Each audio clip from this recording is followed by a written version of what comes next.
Why aren't the Bulls that scary of an opponent? And is that part of the reason why the Wizards were able to succeed? I think that's part of the reason is that you have, that you don't have this team that you're going to have to score with. That I mean, the Wizards are almost the opposite. They can score, they can shoot. They're a good shooting team. They're pretty fun to watch for that reason. But they'll give up some points. Right. But against this team, you don't need to play lockdown defense all the time to keep them from scoring. And so I think maybe that gives you a little more of a margin for error, at least if everybody's healthy and everybody's out of foul trouble and you're putting you can rotate your best 7 or 8. Jason, how much, if any, attention do you think the team is paying to that other series? They stole game 1 on the road. Indiana loses at home to Atlanta.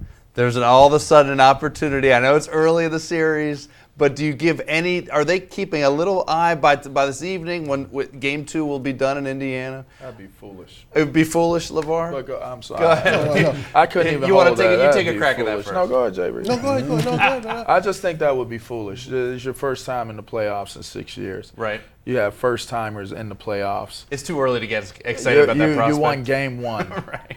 Let me tell you something. You asked the question, who fears the Bulls? You should fear the Bulls. Yep. Even though they can't score very well offensively like some of the top scoring teams out there, there's a reason why they win. And the reason is their ingredients are to wear your tails out. They will wear you out physically. Mm-hmm. And to be in a in a playoff series with the likes of Joakim Noah and Carlos Boozer and Taj Gibson, you're going to have to deal with the athleticism and the pure physical nature of those guys and the hustle of Noah and Boozer and their ability to actually shoot short-range jumpers as well.